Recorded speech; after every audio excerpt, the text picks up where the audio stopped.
Hi, welcome to Soril, hosted by Dedi Wiryawan. In this episode, we're welcoming Peter Sirer from Wahyu Group. Let's sink into this candid conversation about his life journey. Enjoy the podcast.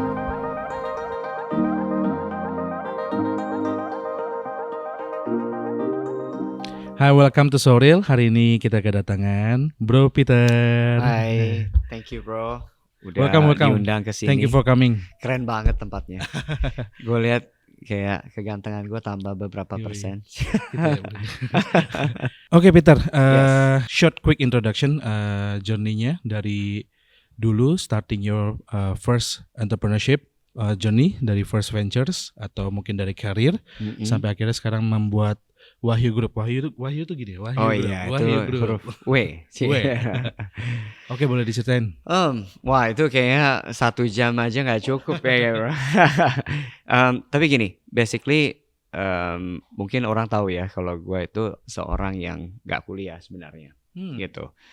Karena emang dari dulu pengen jadi pengusaha kan, pengen punya usaha sendiri gitu. Jadi kumpulin modal ke Australia dan balik ke sini buat mulai usaha sendiri lah basically. Usaha pertama gue itu seragam bisnis, namanya Black and White Design karena gue suka warna hitam putih itu. Terus kita bikin baju buat restoran, hotel, siapapun itulah yang butuh seragam ya. Itu lumayan berhasil bisa dibilang. Kenapa? Karena ordernya mulai dari cuma 3 terus sampai kita bisa ribuan order, melayani big companies kayak Orang Tua Group yang karyawannya ribuan. Tiap tahun mereka ganti desain, ganti baju itu pakai kita gitu ya. Fish & Co, Mandarin Oriental Hotel, Häagen-Dazs. Jadi itu nama-nama besar yang kita sempat layani dalam pembuatan seragam. Oke. Ceritanya gimana kok bisa tiba-tiba kepikiran seragam? Karena balik dari Australia itu sempat kerja konveksi, bantuin my dad, my uncle kerja konveksi. Terus sempat sekolah lagi sebenarnya, sekolah desain, sekolah periklanan. Terus sempat kerja di advertising agency. Sama belajar sedikit branding. Nah, terus kemudian pada saat kontrak gak diperpanjang sama si branding agency itu, mikir, udah deh emang dasar gak boleh kerja sama orang kali ya, emang harus kerja sendiri.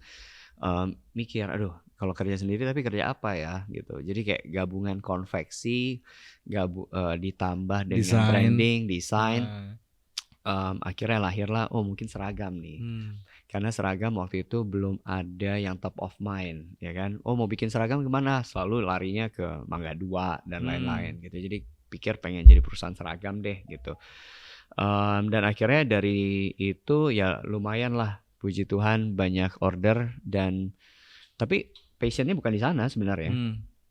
Nggak ngerti tuh ngukur baju lah kayak gitu-gitu ya. Terus bikin desain gitu nggak bisa. Tapi waktu itu konveksinya tuh juga lu yang produce? Konveksi kita order kain dan akhirnya kita bikin kaos juga, jual ke factory outlet di Bandung kayak gitu. Sempet kayak gitu juga. Nah tapi balik lagi, konveksi, fashion itu something yang gua nggak terlalu suka sebenarnya. Tapi karena emang experience-nya di sana. Sukanya apa? Sukanya sih sebenarnya related sama makanan, sama teknologi gitu. Nah akhirnya sambil ngurusin Black and White, gue tuh banyak banget yang gue kerjain sebenarnya. Bikin yang related sama makanan ya. Bikin website duniamakan.com. Dulu tuh belum ada tuh. Dulu bahkan smartphone aja belum ada gitu. Internet juga masih baru-baru. Tapi gue udah bikin sama teman-teman duniamakan.com sebenarnya. Jadi sambil nawarin restoran, mau gak? Ya sambil menyelam minum air gitu kan, mau gak nih bikin seragam, mau gak nih sekalian masuk ke websitenya kita gitu. Tapi ternyata waktu itu dunia tech kan masih baru banget ya gitu. Ini tahun berapa nih? Kayaknya di 2004. Wow, early banget. 2004 masih early banget gitu. Even iPhone aja belum rilis itu. Belum ada. Jadi makanya waktu itu masih zamannya Nokia jadul yang kayak Zamannya masih inget banget credit card yang lagi heavy banget buat kasih diskon ke restoran-restoran. Dan gue sendiri kesulitan kira-kira mall ini diskonnya apa sih, pakai bank apa. Nah, Nyarinya di mana dari sana informasinya? baru kepikiran ide itu duniamakan.com. Nah tapi kayaknya tuh early banget. Akhirnya kita cuma 3 bulan 4 bulan. Nah terus kemudian nggak nyerah juga, pengen juga yang related sama food. Iseng bikin tempat makan di Mangga 2. ITC Mangga 2 kan dulu rame banget tuh, banget. ya kan. Terus bikin catering juga pernah, Mr. Catering. Kalau yang paling absurd kayaknya bikin ini deh, toko sulap. Alat sulap.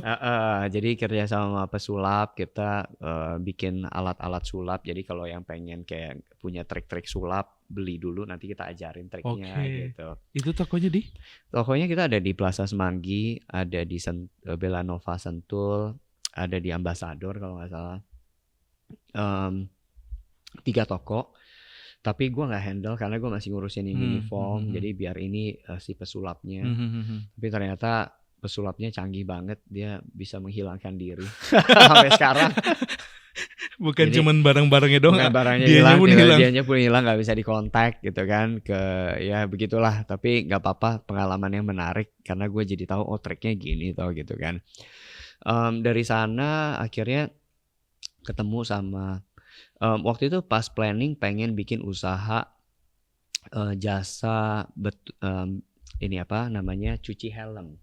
Jadi gue kepikiran bahwa wah ini kayak gue percaya kayak perkembangan motor kayak makin lama makin rame gitu. Karena orang butuh transportasi yang murah ya motor gitu kan. Gue pikir wah motor semakin bertambah pasti orang butuh helm. Orang selalu bersihin helmnya tapi lupa bersihin orang bersihin motornya helmnya enggak. Padahal helm itu yang paling relate sama dan itu yang rambut, paling kepala, ya kan. Nah akhirnya gue pikir wah ini gue kalau bikin jasa cuci helm seru nih gitu. Dan taruh aja di beberapa tempat penitipan helm gitu kan.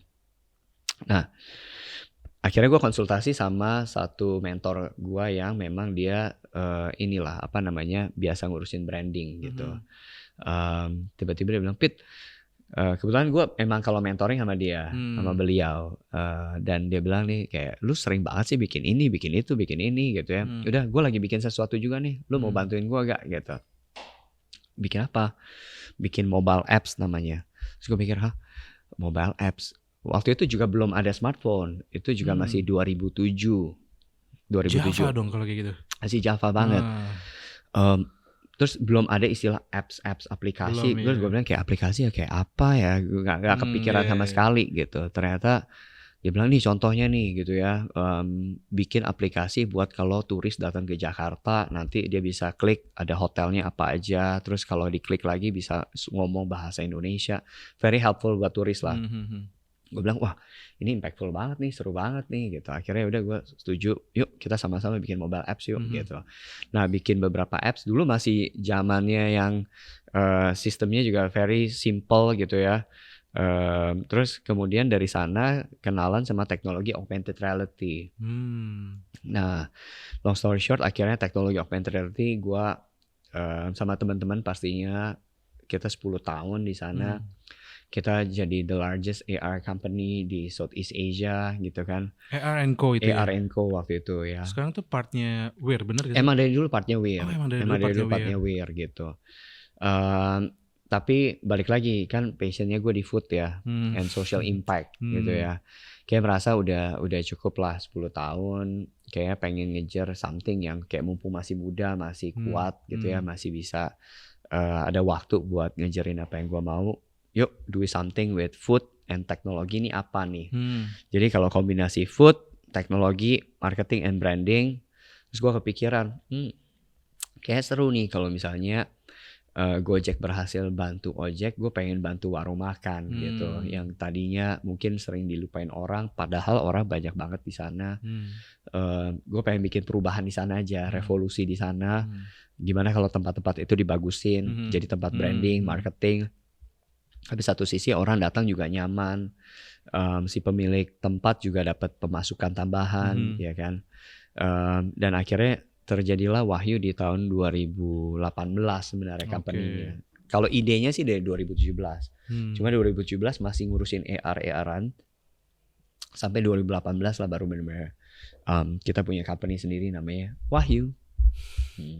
Nah itu ketika lu start Wahyu itu langsung fully committed resign dari si ARN kok apa masih ada paralel berjalan dulu? Nah ini ada paralelnya di tengah-tengah nih sebenarnya yang mungkin nggak banyak orang tahu kali ya.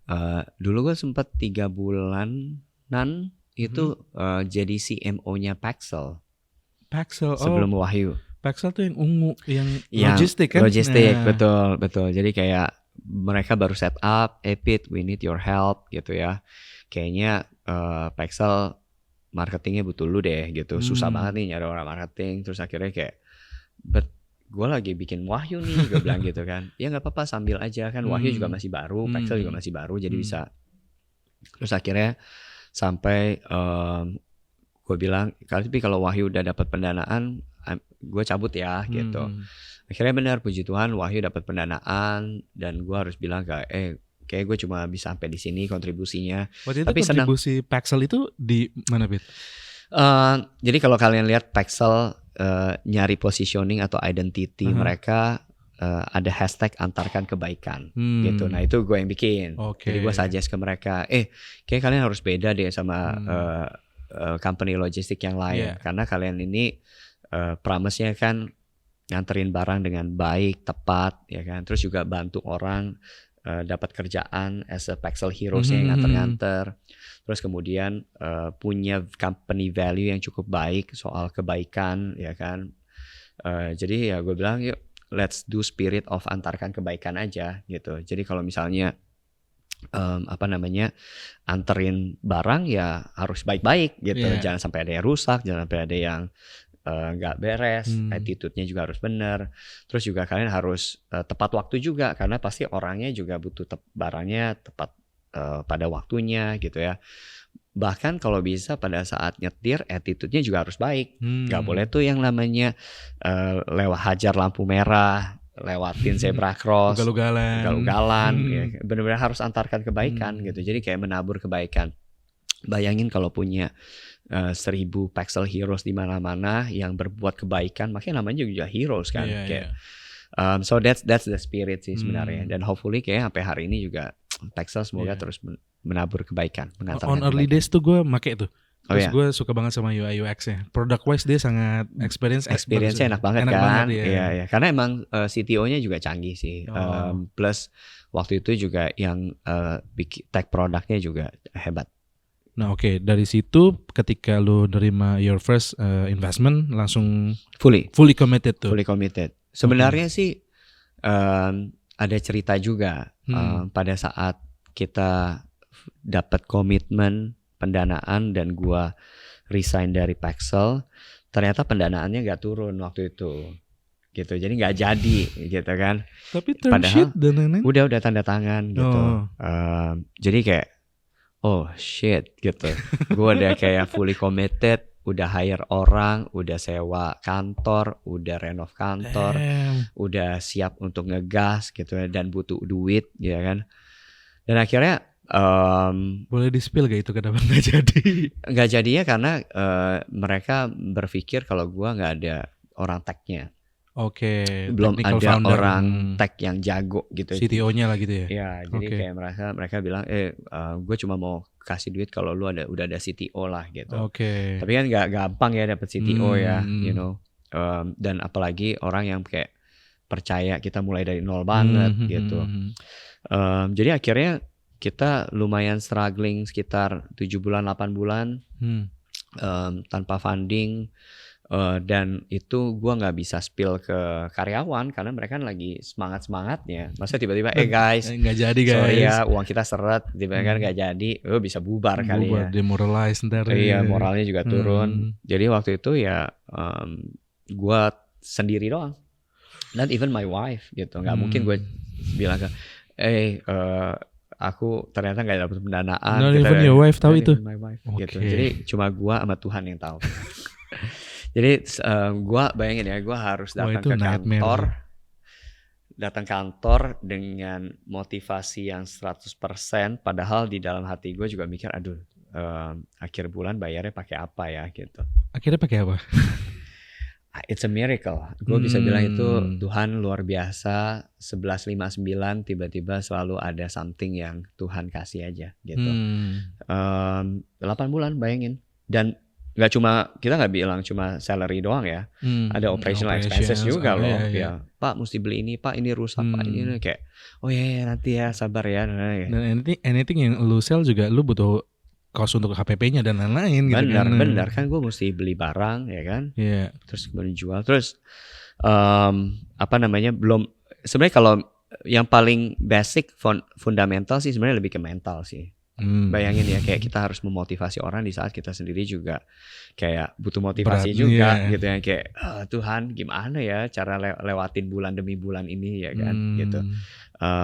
Tapi seru, kenapa? Karena itu buat nunjukin ke gue kalau misalnya mungkin gue di saat merasa kayak wah Peter hebat nih ya, kayak belum apa-apa udah dapat pendanaan, belum apa-apa nama Wahyu orang udah lumayan kenal, tapi kayak Tuhan nunjukin kayak lu tetap butuh gue lo ya gitu ya, kayak tanpa gue lu nggak bisa apa-apa nih gitu. Dan emang ditunjukin itu ya, kayak mungkin gue waktu itu terlalu sombong juga ya, kayak wah gitu kan. Lu jauh dari dia kali itu. Jauh dari dia banget. Sampai akhirnya dicubit dan akhirnya 8 bulan tuh gue bisa bilang tuh gue mungkin berlutut menangis tuh udah lumayan cubitan sering. Dari atas tuh paling ngeri men, dibikin susah lu langsung. Iya. tapi karena dia sayang. Yes. Karena dia setuju. sayang, ya kan. Kalau dia nggak sayang dia cuek banget pasti gitu. Tapi gue sangat merasakan penjagaannya banget sih, dijagain every days gitu ya. Kayak gue lihat anak-anak buah gue semangat, guanya ikut semangat. Gue lihat orang-orang yang dibantu, teman-teman warung semangat, guanya ikut semangat. Lihat respon orang, kita doing good things, people appreciate, guanya semangat.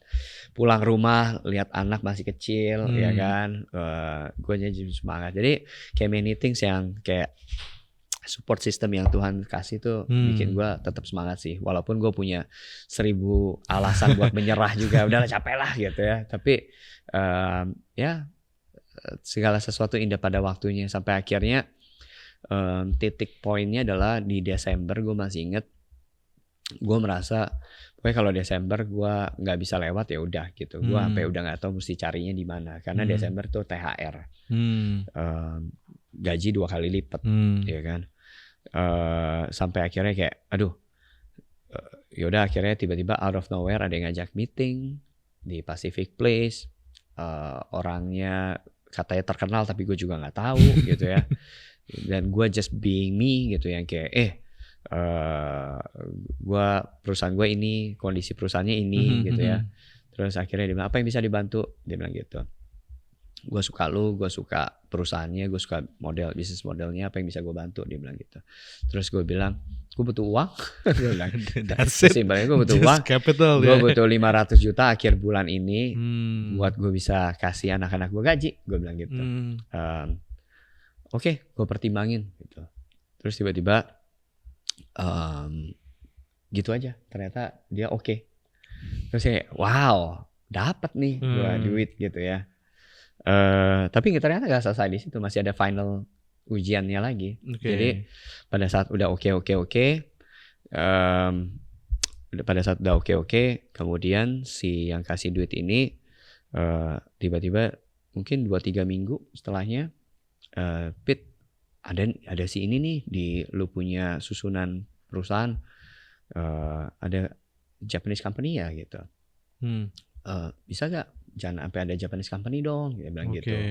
Biar kita dulu aja gitu. Terus gue bilang aduh nggak bisa nih, soalnya Japanese company ini yang kasih kita loan waktu kita lagi susah. Jadi gue promise supaya loannya nanti bisa jadi something gitu. Aduh tapi jangan deh gitu. Coba lu pikirin deh. Terus kalau misalnya Japanese company tetap di sini gimana? Ya ada kemungkinan kita nggak jadi masuk sih. Kayak si 500 nih? Iya. Kayak, wow. 500 tambah dong. 500 kan pinjamannya, investmentnya beda lagi nih. Ini kita ngomongin investmentnya. Betul. Jadi selain investmentnya nggak jadi, 500-nya juga artinya gue harus balikin. gitu kan. 500 itu karena pinjaman gitu. Kalau gue boleh tahu nih, yang sebelumnya itu karena yang Japanese company ini loan tapi berbentuk safe Iya, untuk untuk di-convert. nanti di-convert Oke. gitu. Ya, Terus soalnya kalau loan doang kan harusnya tidak begitu concerning kan sebenarnya. betul. Dan akhirnya gua galau banget. Galaunya orang mungkin nggak kebayang galaunya, tapi gua waktu itu galau banget, bayangin kayak udah masa capek-capeknya gitu ya. Terus tiba-tiba udah dapet titik cerah gitu ya. Setitik harapan tiba-tiba kayak harus hilang lagi harapannya karena gua harus doing something yang gua nggak mau lakuin gitu. Karena gua harus meninggalkan orang yang udah bantu gua kan gitu. Gua galau. Terus akhirnya gue doa, Tuhan gue harus ngapain ya gitu. Kalau gue lakuin ini, company gue nggak akan selamat karena nggak ada duitnya, ya kan, nggak ngerti harus bayarnya gimana. Kalau gue berlaku benar karena gue harus jaga integritas, kepercayaan orang. Tapi kalau gue nggak lakuin ini, gue baik nih, karena gue menyelamatkan company, banyak orang. Company tetap jalan gitu. Everybody happy, paling cuma satu orang aja nih nggak happy nih gitu kan. Jadi ada yang baik, ada yang benar, ya kan. Akhirnya kayak Tuhan lebih suka gue jadi orang yang benar, gitu. Karena emang kita harus berlaku benar, gitu. Walaupun baik itu bagus, gitu. Akhirnya gue pilih udah deh, gue jadi orang yang benar. Karena emang gue harus melakukan apa yang benar, apa yang tepat, apa yang udah diucapkan. Ya harus itu yang dilakukan gitu. Jadi akhirnya udah decisive ya kan. Jadi akhirnya gue bilang, bro kayak I need to keep yang this Japanese, gue bilang gitu. Karena gue udah janji dan janji itu harus ditepati dan lu nggak pengen lu invest di orang yang ingkar janji kan, gue bilang gitu. Fair enough. Terus akhirnya walaupun konsekuensinya udah emang nyari lagi, bakal harus nyari lagi, capek lagi dan lain-lain. Tapi ya at least gue benar gitu. Gue melakukan hal yang benar. Akhirnya tenggatnya dia bilang, lu ribet lu Pit. Ya udahlah, kita tetap oke deh gitu. Gitu. So the rest is history gitu. Ya begitu sih, itu cerita selentingan di bagian dimana orang berpikir bahwa Wahyu itu lancar-lancar aja, kalau mulus di awal-awal. Sebenarnya enggak. Even sampai hari ini pun sebenarnya kita udah 7 tahun sebenarnya kan dari kita, enggak deh, 2017 sekarang 2023 6 tahun ya, 6 tahun kita baru ulang tahun ke-6 Agustus kemarin. Seru banget sebenarnya, kayak ada masa di mana yang tadi itu sebelum kita mulai struggling cari investor, kemudian pas kita mau dapat investor tiba-tiba ada COVID, ya kan. Kemudian pas masa COVID juga kita berusaha adapting. Kemudian sekarang masa di mana post COVID, everything change juga. Ada tech winter juga sekarang, ada apa, dan kita harus berusaha untuk adapt gitu. Jadi kalau misalnya ditanya 6 tahun ini seru banget, dan just enjoy the ride aja sih. Itu tadi gue dengar banyak cerita-cerita yang tidak lancar, tough. Sambil minum ya. Silakan. Very tough.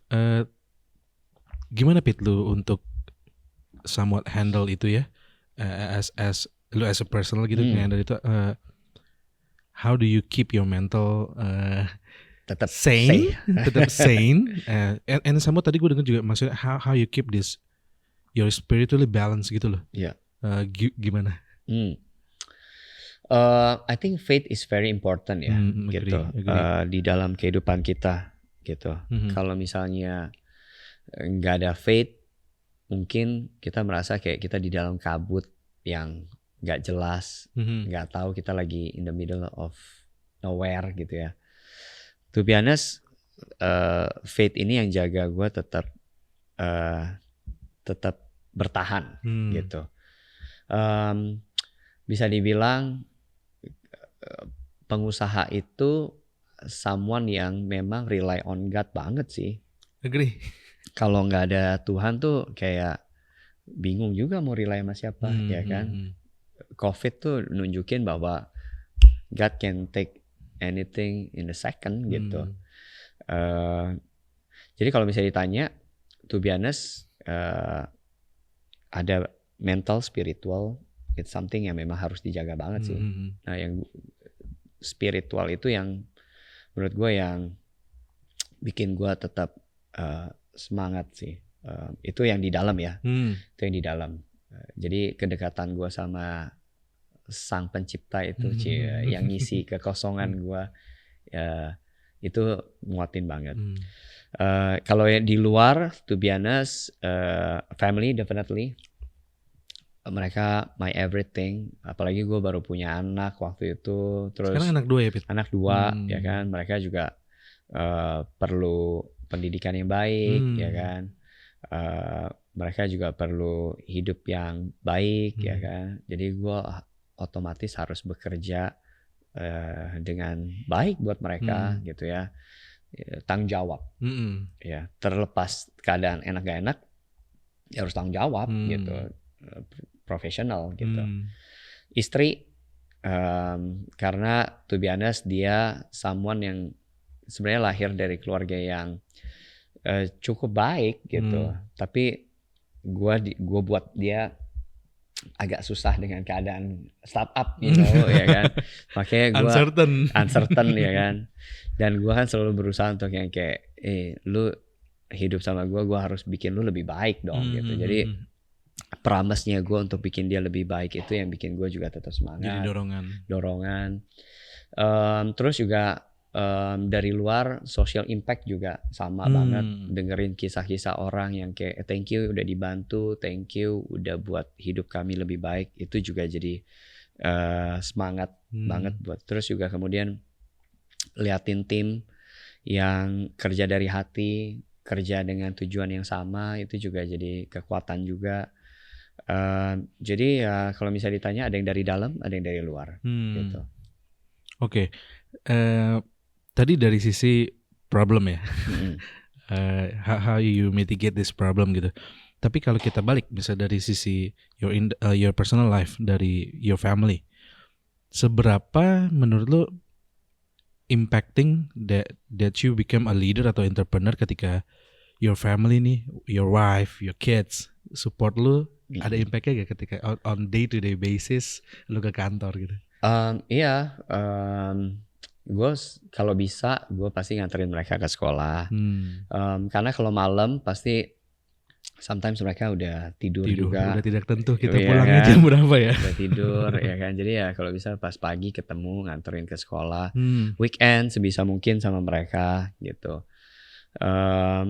Karena gue lihat ini sih, waktu tuh cepet banget ya. Kayak anak gue tiba-tiba udah 8 tahun aja gitu. Umur 8 dan itu kelas 3. Kelas 3, betul. Kelas 3 ya. Jadi kayak wah, ini kalau udah umur 12, umur 13 udah gak mau lagi nih jajan digendong gak mau diajak ya kan. Gak mau digendong lagi, gak mau ini lagi. Jadi kayak trying to balance aja sih gitu, with my family. Dari sana gue merasa family itu is a foundation juga sih. Kalau keluarga nggak sehat, gimana kita bisa punya penghidupan yang sehat juga. Betul. Gitu. Menurut gue keluarga itu fondasi hidup aja gitu. Kalau mau kita punya kehidupan yang baik, ya keluarga kita juga harus baik juga nih gitu. Susah sih, gue nggak kebayang kalau misalnya tiba-tiba kayak gue ribut terus sama istri misalkan, ya kan, terus tiba-tiba ke kerja pasti moodnya juga nggak enak, ya kan misalkan. Terus kalau nggak di keluarga nggak baik, pasti di kerjaan juga pasti bakal sedikit banyak kena impactnya gitu. Jadi menurut gue akarnya tuh sebenarnya dari keluarga sih. Makanya kenapa gue berusaha untuk punya keluarga yang baik, keluarga yang sehat gitu, karena sangat menunjang produktivitas kita banget. Tapi kalau dari luar, dari luar, kalau problemnya dari luar nih, dari kantor, your work life gitu, how do you shield this problem gitu biar Samad nggak masuk ke rumah, nggak masuk ke family? Iya, gue nggak pernah ngomongin kerjaan di rumah. Gue nggak pernah bahas itu di rumah gitu, karena gue kalau pulang rumah, topi gue udah gue pindahin, topi Papa. CEO jadi topi papa nih gitu. Jadi gue nggak pernah bawa masalah kerjaan ke rumah. Palingan yang agak kelihatan adalah pada saat gue sendiri palingan. Jadi kalau misalnya sama anak-anak sih nggak kelihatan ya, istri nggak kelihatan makan, main gitu. Tapi pada saat gue di ruang kantor ataupun pas lagi mau tidur, baru deh, ini gimana ya? Baru kayak, akhirnya udah kayak, ya cuma bisa mikir sendiri, bengong sendiri, atau nggak doa sama Tuhan gitu. Jadi ya pada saat mereka udah tidur tuh biasanya tuh. Jadi gue nggak pernah bawa hal-hal yang itu ke keluarga sih. Tapi lu boleh share gak, how your views on being an entrepreneur? Apa yang di luar sana terlihat seperti apa? And lu udah jalanin bertahun-tahun, realitasnya seperti apa sih yang lu bisa share? Iya kan, gue selalu bilang ya, kalau orang mau jadi entrepreneur tuh gampang sebenarnya. Semua orang bisa, tapi nggak semua orang tuh punya entrepreneurship sebenarnya. Nggak semua orang tuh punya jiwa seorang entrepreneur yang harus kuat gitu. Kalau misalnya ditanya di dalam 7 tahun, 6 tahun ngebangin Wahyu, penolakannya kan banyak banget, sering banget gitu. Kita fundraising berapa kali, berapa banyak yang penolakan yang kita udah terima gitu. Sampai akhirnya penolakan itu yang kayak buat kita jadi mikir, kalau penolakan satu dua sih, oh ya udahlah ya, oke. Yeah. Tapi kalau penolakannya udah belasan kali, puluhan kali, apa gue yang salah apa gue jelek banget ya, apa gue nggak mampu kali ya, apa emang gue salah ya, atau you apa sih? Questioning yourself sama your company. Iya, akhirnya jadi mikir juga kan, pasti ada yang salah juga nih gitu. Tapi ya gue percaya gitu, ya gue masih percaya kalau ini bisa kejadian gitu. Mungkin mereka cuma nggak lihat apa yang gue lihat aja gitu. Jadi about commitment, it's about tahan banting, banget it's about, itu ya. It's about your mental supaya tetap sane gitu kan. It's about how you motivate yourself gitu. How about you trust yourself di saat yang lain mungkin nggak trust with your vision. Banyak hal sih gitu. Terlepas tentunya selain mental ya harus hard work juga lah ya gitu. Mungkin orang yang karyawan mungkin ya ada jam kerjanya, kalau entrepreneur kan tidak ada ya kan. Sabtu Minggu juga harus siap gitu kan. Kepala open 24 Kepala hours. Open kan, kalau ada something gitu ya harus ready, terus harus aktif gitu. Jadi ya harus siap semuanya sih, mental ya kan, tenaga, apalagi tenaga ya. Gue berasa kayak gue udah gak kayak dulu lagi nih, kayak di depan laptop kalau udah jam 12 tuh udah yang kayak wah berat banget. Kalau dulu sih sampai jam 2, jam 3 juga dijabanin. Kalau sekarang tuh kayak wah kok kayak ngantuk banget, udah gak kuat ya. Udah gitu terus kalau bangun pagi juga kayak berat banget badannya. Aduh, umur gak bisa bohong ya. Jadi ya harus kuat sih. Definitely jadi entrepreneur harus kuat. Nah, menyambung yang tadi Pit, soal lu fundraising multiple times, baik yang ditolak sampai akhirnya you start questioning your company atau yourself gitu ya.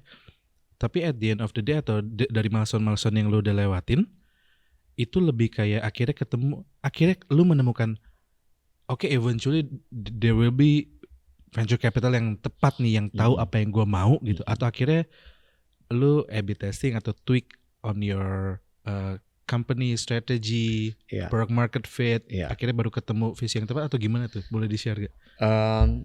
Gini, ketemu banyak orang tentunya nggak bisa ikutin semuanya, ya kan? Karena setiap orang punya pandangannya sendiri, punya appetite-nya sendiri gitu. Kita sendiri pun open minded, tapi ya tetap percaya dengan apa yang kita lakukan aja sih gitu. Jadi kayak nggak berusaha untuk ngikutin semuanya karena jadi kayak hilang identity.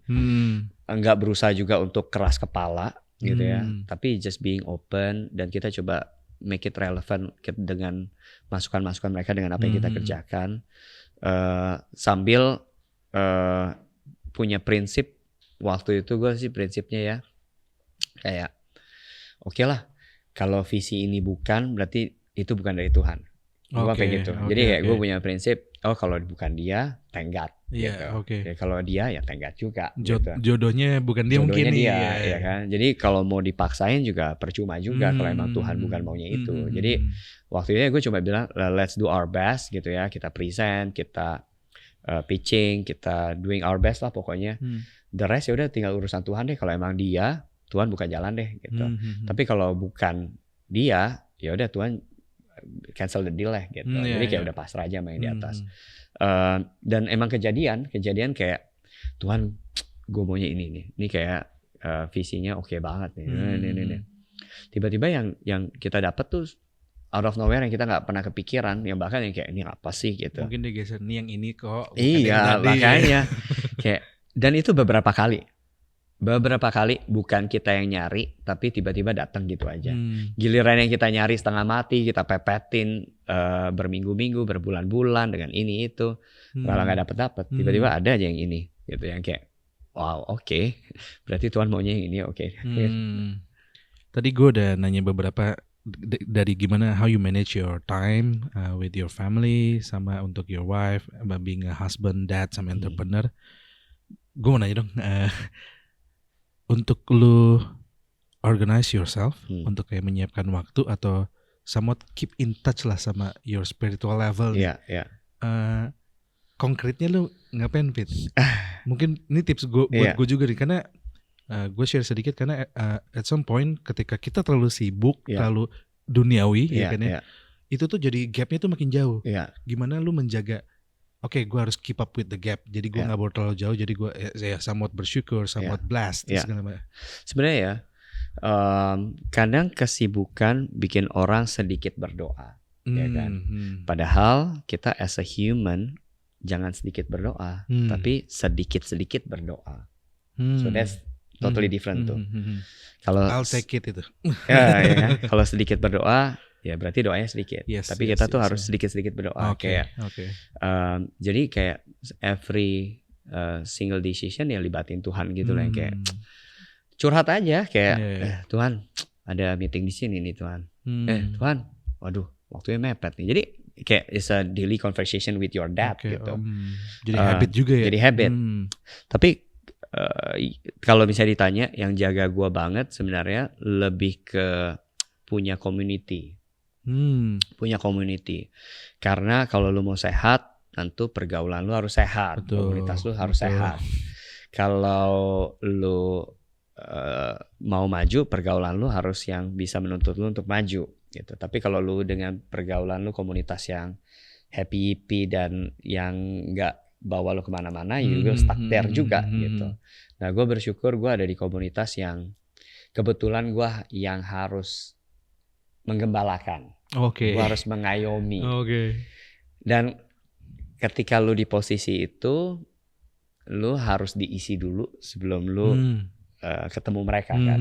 Nah, tanggung jawab yang itulah yang membuat gue akhirnya menuntut untuk yang kayak gue harus diisi dulu nih sama Tuhan nih gitu. Jadi ternyata Tuhan kan bilang kalau firman Tuhan tuh seperti pedang bermata kedua. Karena berpikir buat mereka, tapi padahal buat gue sendiri juga nih. Itu yang bikin gue jadi yang kayak buat self reflect juga sebenarnya. Jadi diisi terus sih gitu. Jadi selalu konten gitu. Jadi gue mesti bilang kalau pelayanan itu sangat menjaga banget sih gitu. Kalau misalnya lu cuma sekedar seminggu, misalnya lu cuma 2 jam gitu, artinya sisa berjam-jam yang ada di dalam hidup lu buat yang lain gitu. Dan you expect 2 jam buat itu pasti kurang banget sebenarnya gitu. Jadi gimana caranya lu harus mindsetnya justru dirubah gitu. Gimana yang kayak jam-jam lu justru harusnya buat dia dulu, dia sebagai prioritas, sisanya baru your daily activities gitu. Even starting the day dengan ke situ dulu ya. Yes. Itu sih yang gue berusaha untuk ini ya. Mungkin orang bakal berpikir kalau wah lu kayak lu terlalu terlalu keras deh, terlalu hardcore deh gitu. But life is hard gitu. Lu emang harus keras nuntut keras di sana di juga sana gitu juga ya, benar. gitu. Setuju. Kalau enggak, lu nggak punya, karena gue selalu bilang ya, lu keluar dari rumah aja like the world want to beat you sebenarnya. Kayak berusaha bikin lu jatuh, berusaha bikin lu kecewa, berusaha bikin lu pahit, berusaha bikin lu nyerah. Kalau lu sendiri nggak ada power buat ngelawan itu, lu kayak cuma bisa pasrah lah. Aduh, gue kok hari ini lost Bonyok banget lah. ya. Gue kayak nyerah. Bonyok, nggak ada kekuatan sama sekali. So lu harus datang ke sumber kekuatan itu kan. Oke. Gitu. Thank you Pete, itu my self note also. Sama-sama. Iya. Gue juga masih belajar sih. Kadang begitu lihat schedule hari ini, wah panjang, padat banget ya, gila. Kayak bener-bener nggak sedikit waktu buat berdoa gitu. Jadi kayak ya makanya harus biasain kayak dikit-dikit berdoa, sedikit-sedikit berdoa guys. Oke. Self note. Oke, kita ngomongin si Wahyu lagi nih.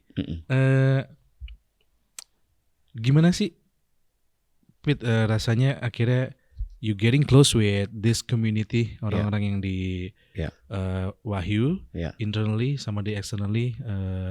Startingnya kan dengan warung makan, ya kan, warung makan, terus akhirnya setahu gue ada procurement dan lain-lain, dan sekarang akhirnya jadi Wahyu Group gitu. How yourself as a person sama your team, your partners akhirnya bisa bring value dan menularkan value itu tuh terhadap those yang kita sebut stakeholder gitu misalnya.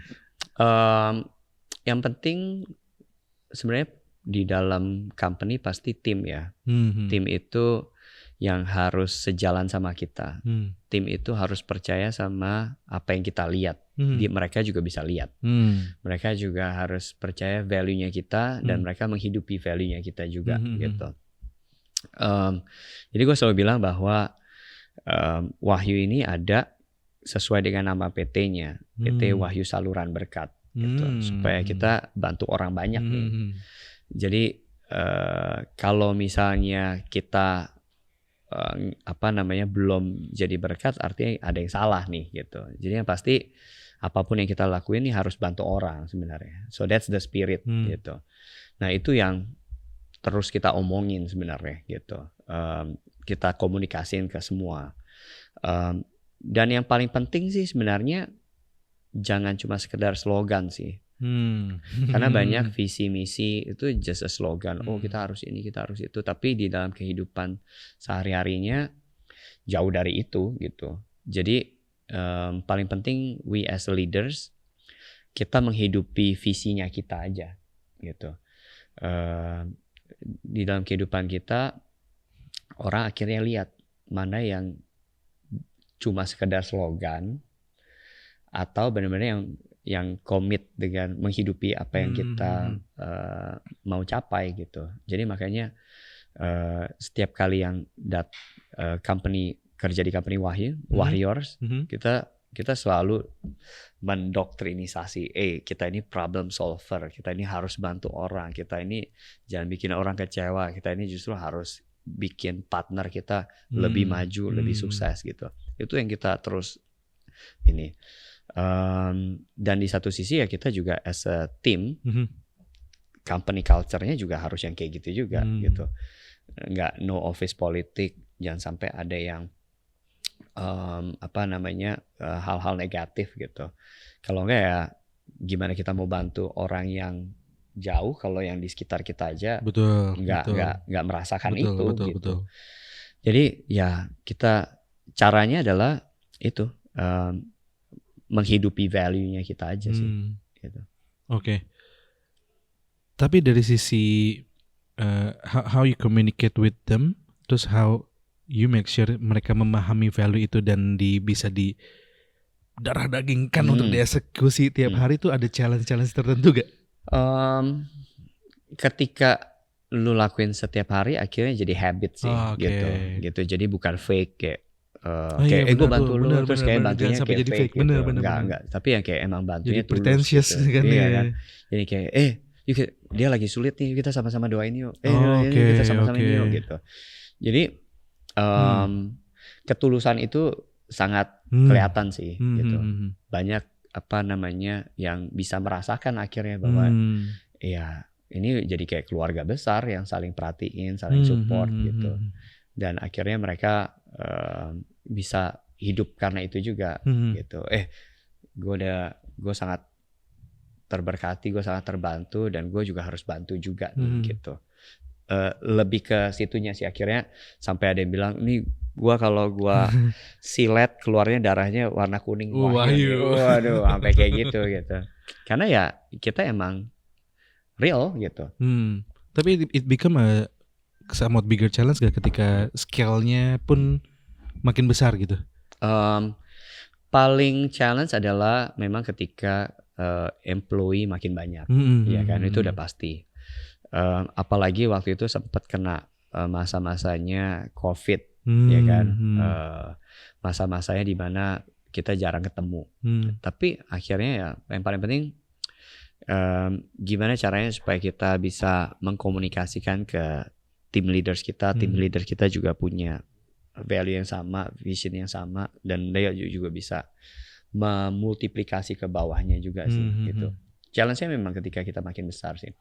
Ketika makin besar, sometimes kita lupa identity kita yang sebenarnya juga gitu. Yeah, that's true. Oke.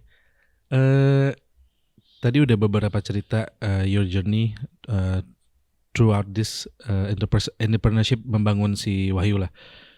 Dari ketemu visi, dari partnership, dari yang hampir tidak jadi akhirnya jadi, segala macam. Nah, gue mau nanya dong, di part, boleh komen di part the industry itself nih, market sekarang nih, startup technology atau startup in general, sama si Winter kemarin, sama venture capital sekarang, your view, menurut lu sekarang gimana? Gue malah mendukung dengan keadaan sekarang, karena memang itu kayak kita lagi di shake dan akhirnya yang kopong-kopong itu jadi nggak ada dan jadi benar gitu. Karena dulu memang kita sendiri juga bingung juga ya, gitu, yang kayak wah berani banget ya spend sekian besar, bayar orang sekian besar, terus kemudian juga transaksi sedemikian besar, sehingga valuationnya sedemikian besar gitu. Gua hidup di zaman, bersyukur juga, zaman transisi. Jadi antara konvensional ke digital gitu. Jadi gua masih berusaha untuk ada sisi konservatifnya juga gitu. Jadi kayak masa sih gitu. Jadi kadang gue coba balance gitu. Dan kalau misalnya dilihat keadaan sekarang, ya memang bisnis kan harus profit. Memang bisnis itu ya harus sehat gitu.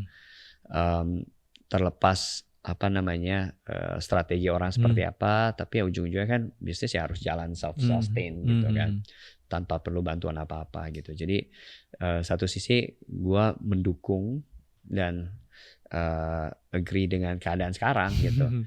Tapi satu sisi lainnya, Wahyu nih udah kebawa arus yang sebelumnya juga gitu. Dan kita nih lagi dalam tahap transisi ke perpindahan fase yang sekarang gitu. Jadi a lot of changes di Wahyu juga yang kita berusaha untuk adaptif dan trying to survive whatever it is gitu. Gak mudah sih, tapi we just enjoy. Wah, ada fase apa lagi nih gitu ya. Kayak kemarin tuh yang fase pandemi itu orang udah buru-buru adaptif gitu ya. Kita juga ikut adaptif. Terus sekarang post pandemi adaptif. Terus kemudian tech winter dan keadaan politik yang nggak jelas gitu ya. Jadi kayak kita berusaha untuk adaptif. So ya, jadi kata kunci sih adaptif sih. Gimana caranya supaya kita masih relevan dan dibutuhkan oleh market. Oke, kita main role. Misalnya let's put you in the shoe of investor atau VC atau VC hat nih, lebih kayak gitu. What are your thesis untuk invest? Lihat market sekarang dengan komentar yang tadi kan. Balik lagi ya, gue kalau gue sebagai VC pasti gue akan lihat ini company-nya sehat apa enggak. Dia grow-nya karena apa gitu. Market atau consumer atau customer-nya dia itu beli produknya karena apa gitu. karena needs atau karena CAC voucher yang diskon. CAC yang tinggi sekali Iya ya. kan? Jadi kayak jadi penasaran itunya dulu sih. Gue pengen lihat company-nya ini grow-nya karena apa gitu. Karena kalau dulu kan whatever it costs to grow kan gitu. Terus yang kedua gue lihat founders-nya gitu. Founders-nya ini yang karakternya kayak gimana gitu. Karakternya memang hustler atau yang seperti apa? Gue harus lihat juga sih integritinya, karakternya gitu. Kalau gue lumayan founders driven sih. Oke. Karena memang gue entrepreneur ya, jadi kayak gue perlu lihat orang yang kayak gue juga nih. Betul. Kita entrepreneur mencari entrepreneur untuk entrepreneur jadi dari entrepreneur untuk entrepreneur. Oke, kita udah mau di penghujung podcast. Pete, boleh gak ngasih advice untuk gue atau untuk audience? You as an entrepreneur, dad, husband, leader on your whether you're on your community atau on your company. What as a human being we should drive untuk, dan apa sih yang harus kita berikan nih balik ke community kita? How we serve orang-orang di sekitar kita, itu gimana, Pete? Sebenarnya kalau kita bicara kan orang selalu berpikir kalau wah, gue harus give back with money, with powers, with apa. Gue rasa sih paling simple orang bisa give back-nya itu lewat teladan aja sih. Karena gue rasa kita hidup di dunia ini yang teladan yang baik dan benar itu dikit banget. Kita tuh hidup di dunia media yang selalu banyak menyajikan orang-orang karakter yang unik-unik dan mungkin juga nggak jadi contoh yang baik juga gitu. Sebenarnya dunia ini cuma perlu orang yang bisa dijadikan contoh dan teladan yang baik yang bisa dilihat banyak orang gitu. Jadi kalau lu jadi kepala keluarga, jadilah teladan buat anak-anak lu dan istri lu yang baik gitu. Kalau lu di perusahaan, ya jadilah teladan yang baik buat anak buah lu gitu. Kalau lu di community, jadilah teladan yang baik as a warga negara yang baik gitu. Supaya teladan itu akhirnya jadi hope buat orang-orang yang merasa dunia ini udah nggak no hope nih, kayak madesu nih gitu ya. Tapi tiba-tiba lihat ada sosok orang-orang yang kayak masih punya pegangan yang benar, jujur, responsibel, baik hati, suka menolong dan lain-lainnya itu yang akhirnya wah, dunia ini ada hope nih karena ada orang-orang yang kayak gini gitu yang bisa bikin masa depan kita lebih baik gitu. Jadi menurut gua buat lo dan yang dengerin ini, janganlah menganggap engkau rendah karena engkau muda, tapi jadilah teladan. Menurut gua kita perlu jadi teladan sih di dalam tingkah laku kita, di dalam keseharian kita, karena itu yang dilihat orang kan sebenarnya gitu. Gak mungkin kita bisa bilang bahwa lu harus datang tepat waktu ya, lu harus kerjain tugas lu dengan baik. Tapi kalau kitanya sendiri juga nggak gitu. Kita bilang sama anak kita, nggak boleh ini ya, tapi kita sendiri juga masih kayak gitu. Jadi gue rasa let's jadi teladan yang baik dan benar aja. Jadi contoh yang benar itu udah yang paling simple deh. Oke. Teladan. Iya. Walaupun nggak mudah sih memang. Oke. Oke, kita tutup di sana. Kuncinya teladan, guys. Peter Sir, everybody. Thank you so much. Thank you.